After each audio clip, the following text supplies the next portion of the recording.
जय हिंद दोस्तों, मेरा नाम है मनोहर चौहान और आप देख रहे हैं न्यूज़ निवारण टीवी। तमाम खींचतान के बाद समाजवादी पार्टी ने अपने अब नए प्रत्याशी की घोषणा कर दी है। साथ ही साथ नए प्रत्याशी सुनीता वर्मा, जो कि पूर्व विधायक योगेश वर्मा की पत्नी है और पूर्व मेयर भी हैं, नामांकन करने पहुंची हुई हैं। तमाम कार्यकर्ता, तमाम नेता उनके इंतज़ार में यहाँ कलेक्ट्रेट परिसर में मौजूद हैं। लेकिन जिस तरीके से टिकटों का कटना और टिकटों का होना यहाँ पर जारी था, उसको लेकर असमंजस में लोग थे, कार्यकर्ता थे। अब लोगों के अंदर, कार्यकर्ताओं के अंदर खासतौर से क्या स्थिति जहन में है, वो जानने के लिए हम इस वक्त मौजूद हैं कलेक्ट्रेट पर। यहाँ पर अब मेरे चारों तरफ देखेंगे, तमाम समाजवादी पार्टी के फॉलोअर हैं, कार्यकर्ता हैं, नेता हैं। इनके जहन में अब क्या चल रहा है, जिस तरीके से जो टिकटों का कहीं ना कहीं बदलाव हो रहा था। बात करेंगे बारी बारी से। सर, क्या नाम है आपका? मेरा नाम हेविन खान है।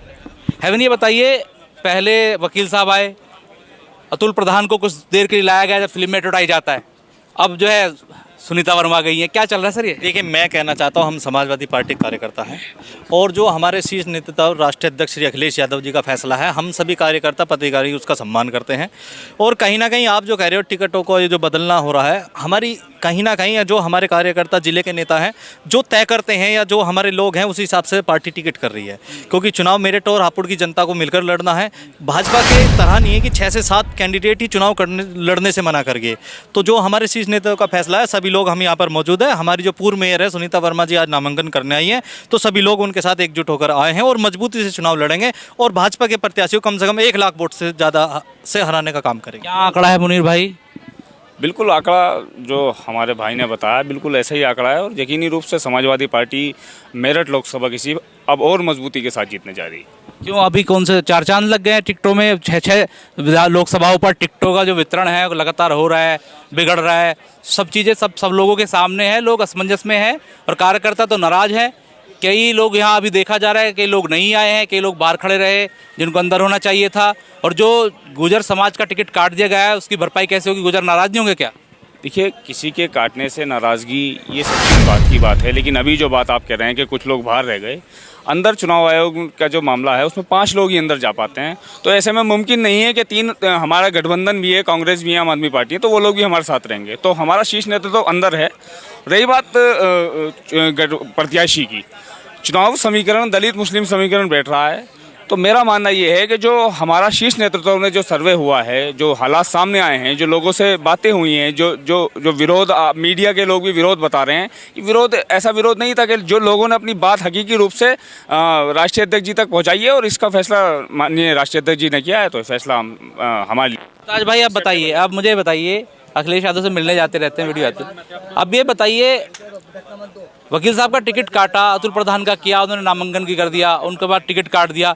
अब जो गुर्जर समाज है वो तो कहीं ना कहीं नाराज होगा, उनके प्रत्याशी का टिकट कटा है, कैसे भरपाई होगी सर?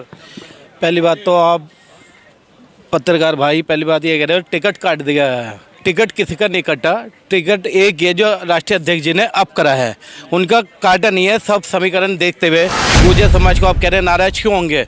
अतुल प्रधान जी विधायक ने क्या विधानसभा से अपनी विधायक हैं या नहीं है, ये बताएं आप।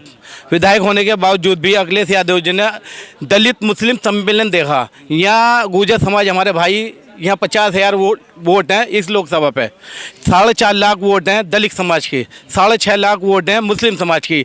अब समीकरण मेरे से बेहतर तो आप मीडिया प्रभारी है, आप जानते हो कितनी समीकरण किसका सही है, किस वजह से बीजेपी को हराने का काम कौन प्रत्याशी कर सकता था। इस वजह से अखिलेश यादव जी ने किसी का टिकट नहीं काटा, उन्होंने बीजेपी को हराने की वजह से ये टिकट करा गया दलित मुस्लिम के समीकरण बना के। अच्छा, अब मुझे बताइए, जो राम को लाए हैं हम उनको लाएंगे, राम जी यहाँ खुद आ गए हैं, अब कैसे होगा सर?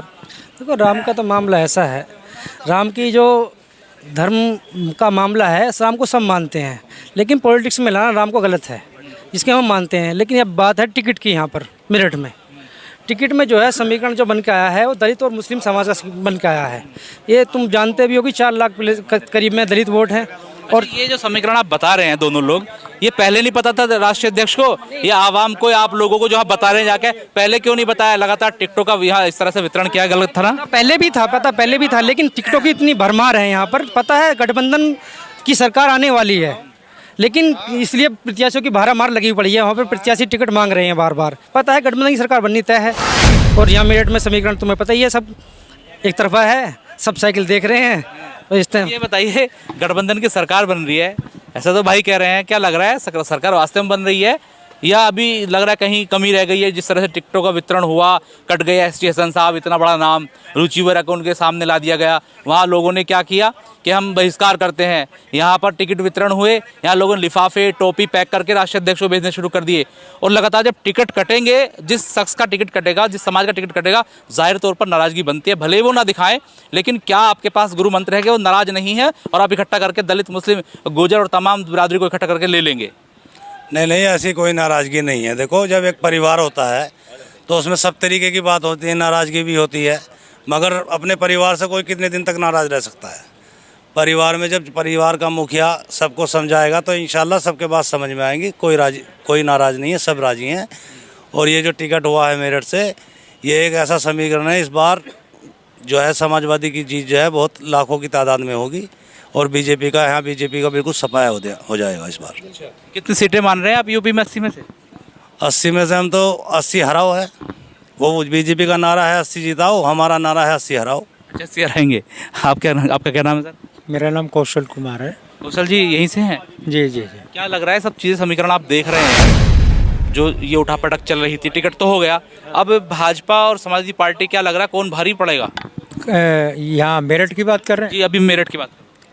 मेरठ में निश्चित ही जो है कि अब समाजवादी पार्टी बढ़त की ओर आ गई है और इसमें कोई शक नहीं कि वो भी एक अच्छा चेहरा, मुझे तो ऐसा लगता है। उनकी इतनी इज्जत है और उन गोविल जी की, उन्हें चुनाव नहीं लड़ना चाहिए, तो उन्हें तो बहुत मान सम्मान मिल गया था अपना, उन्हें नहीं लड़ना चाहिए था चुनाव। मेरे तो यही अपना सोचने का तरीका है। तो कौन भारी पड़ने वाला है, आपको क्या लगता है किसका पलड़ा भारी है? निश्चित ही समाज में आप जाइए, पता चल जाता है कि लोग नाराज़ हैं बीजेपी से और समाजवादी पार्टी बढ़त में है।